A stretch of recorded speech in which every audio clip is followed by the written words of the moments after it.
நீங்க என்ன ட்ரை பண்ணாலும் எல்லாத்தையும் விட்டுட்டு மக்களுக்காக வந்திருக்கிற இந்த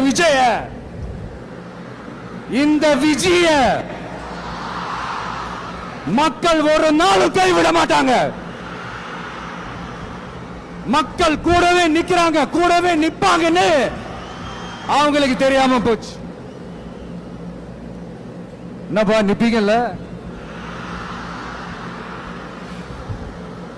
உங்களை நம்பிதாப்பா வந்திருக்கிறேன். அதான் இந்த சத்தம் தாங்க வாழ்நாள் பூரா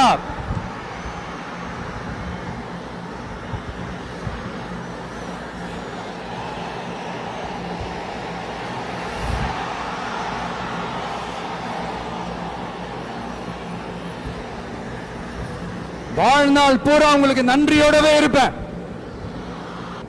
பெரியார் அவர்கள் கிட்ட இருந்து எங்களுக்கு தேவையான கொள்கைகளை எடுத்துக்கிட்டோம். அவரை ஃபாலோ பண்ற, அவரை வழிகாட்டி ஏத்துக்கிட்ட அண்ணா அவர்கள் கிட்ட இருந்தோம், எம்ஜிஆர் அவர்கள் கிட்ட இருந்தோம் தேர்தல் அணுகுமுறையை எடுத்துக்கிட்டோம். அண்ணாவும் எம்ஜிஆரும் தமிழ்நாட்டோட சொத்து. அவங்கள பயன்படுத்துறத பத்தி யாரும் இங்க கம்ப்ளைண்ட்லாம் பண்ண முடியாது. அண்ணா எங்களோடது, எம்ஜிஆர் எங்களோடது, நீங்களா எடுத்துக்க கூடாது அப்படிலாம் யாரும் இங்க அழுதுட்டு இருக்க முடியாது சொல்லிவிட்டேன். அதனால நாங்க ஒரு வழியில அரசியல் செஞ்சுக்கிட்டு போயிட்டு இருக்கிறோம். உங்களுக்கு தான் டிவிக்கு ஒரு பொருட்டே இல்லல, அப்புறம் ஏன் கதறீங்க? அப்புறம் ஆளாளுக்கு அங்க போயிட்டு இங்க போயிட்டு புலம்பி தள்ளிக்கிட்டு இருக்கிறீங்க. இது எப்படி இருக்கு தெரியுமா? எனக்கு பயம் இல்ல, எனக்கு பயம் இல்ல அப்படின்னு சத்தமா சவுண்ட் விட்டுக்கிட்டே சத்தமா பாட்டு பாடிக்கிட்டு இந்த நடுங்கிக்கிட்டே சின்ன பசங்க நடந்து போவாங்க, அந்த மாதிரி இருக்கு. முதல்ல மண்டையில இருக்கிற கொண்டைய மறைங்க சார். அதனாலதான் எதிரிகள் யாருன்னு சொல்லிட்டு களத்துக்கு வந்திருக்கிறோம். அதனால அவங்கள மட்டும் தான் எதிர்ப்போம். அதுவும் அந்த எதிரிகள் யாரு இப்போ இங்க 2026 சட்டமன்ற தேர்தலில் களத்தில் இருக்கிறாங்களோ அவங்கள மட்டும் தான் எதிர்ப்போம். சும்மா களத்திலே இல்லாதவங்களையும், களத்துக்கும் அவங்களுக்கும் சம்பந்தமே இல்லாதவங்களையும் எதிர்க்கிற ஐடியாலாம் இல்ல பாஸ்.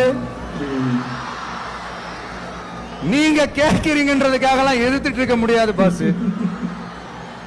எங்களுக்கு நிறைய வேலை இருக்குது. சீமான் மண்டை பொழக்கப்பட்டது, நீலாம் வாய்வே திறக்கூடாதா துரைமுருகா? ஆனா ஆத்து மணல கொள்ளையடிக்கிறதுல மட்டும் வேலைய கரெக்டா செய்வாங்க. இதை நான் ஏன் திரும்ப திரும்ப சொல்றேன்னா, மக்களே நீங்க புரிஞ்சுக்கணும். கொஞ்சம் மசந்தா மற்ற மாவட்டங்கள்ல மணல் காணாம போன மாதிரி, மலைகள் காணாம போன மாதிரி, நம்ம மாவட்டத்தில் தனி வளத்தை கொடுத்த செம்மண்ணும் காணாம போறதுக்கு வாய்ப்பு இருக்கு மக்களே. நம்ம மண்ணுக்கும் நம்ம ஆத்துக்கும் நம்ம விவசாயிக்கும் தான் இந்த மோசமான நிலைமை.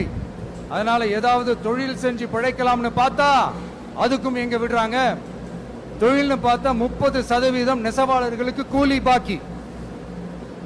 அரசாங்கம் நம்ம நெசவாளர்கள் கிட்ட இருந்து கொள்முதல் செய்த வேட்டி சேலைக்கான கூலியை கூட போராடித்தான் வாங்க வேண்டியதா இருக்குது. அது சலுகையோ உதவியோ நலத்திட்டமோ கிடைக்காது. நம்ம உழைப்புக்கான ஊதியம், நம்மளோட உரிமை, அதுக்கே போராட வேண்டிய நிலையில தான் இந்த அரசாங்கம் நம்மள வச்சிருக்கு.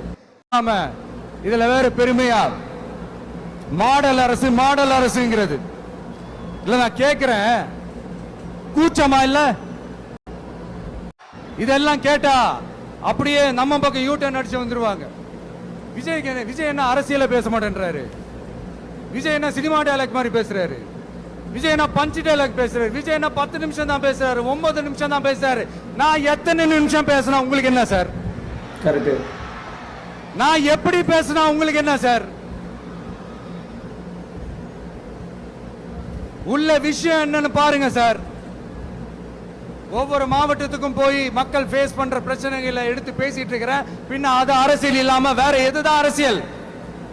உங்களை மாதிரி தனிப்பட்ட முறையில தரக்குறைவா அசிங்கமா பேசுறதுதான் அரசியல்னா அந்த அரசியல் நமக்கு வராது. சூப்பரா வரும். வராதுன்னா நல்லாவே வரும். உங்களை விட எனக்கு அது நல்லாவே வரும். வேணான்னு விட்டு வச்சிருக்கிறோம். அப்புறம் உங்களுக்கு நமக்கு என்ன வித்தியாசம்? சீண்டாதீங்கடா. காஞ்சிபுரத்தில் நாம பேசும்போது இந்த மாதிரி உங்களால் அமைக்கப்பட போற ஆட்சியில நம்ம ஆட்சிக்கு வந்த உடனே என்னெல்லாம் செய்ய போறோம்ன்றது சிலது சொன்னோம். அதையெல்லாம் தப்பா புரிஞ்சுக்கிட்டு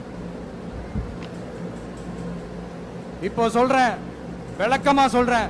நான் சலுகைகளுக்கு எதிரானவன் கிடையாது. மக்களுக்கான சலுகைகளை இலவசம்னு சொல்லி அசிங்கப்படுத்துறதுல எனக்கு உடன்பாடு கிடையாது. மக்கள் காசுல மக்களுக்கு செய்யறதை எப்படி இலவசம்னு சொல்லுவீங்க? அப்படியே செஞ்சிட்டாலும் ஓசில போறேன்னு சொல்லி அசிங்கப்படுத்துறீங்க. என்ன கேட்கறதுக்கு ஆள் இல்ல நினைச்சீங்களா? மக்களுக்கு ஒண்ணுன்னா இந்த விஜய் வந்து நிப்பா, இந்த விஜய் வந்து கேள்வி கேட்பா. இந்த விஜய் எப்பவுமே மக்கள் பக்கம் தான், அதே மாதிரி மக்களும் என் பக்கம் தான். கௌரவத்தோட வாழணும். என் மக்கள் யாருக்கும் கீழே கிடையாது. அப்படி அவங்க கௌரவத்தோட வாழணும்னா அவங்களுக்கான வாழ்க்கை தரம் உயரணும். வாழ்க்கை தரம் உயரணும்னா அவங்களோட வாழ்வாதாரம் உயரணும். வாழ்வாதாரம் உயர்ந்தாதான் பொருளாதாரம் உயரும். பொருளாதாரம் உயர்ந்தாதான் வசதி வாய்ப்புகள் உயரும். இதெல்லாம் உயர்ந்தாலே ஆட்டோமேட்டிக்கா அவங்களோட வாழ்க்கை தரம், அவங்களுக்கான மரியாதை, அவங்களுக்கான கௌரவம் எல்லாமே உயரும். இதுக்கான வழிகள், அந்த சூழல்களை அந்த கவர்மெண்ட் அமைச்சு கொடுக்கணும். இதுக்கான அந்த திட்டங்களை செயல்படுத்தணும். இதெல்லாம் செஞ்சாதான் அந்த அரசாங்கம் ஒரு நல்ல அரசாங்கம்.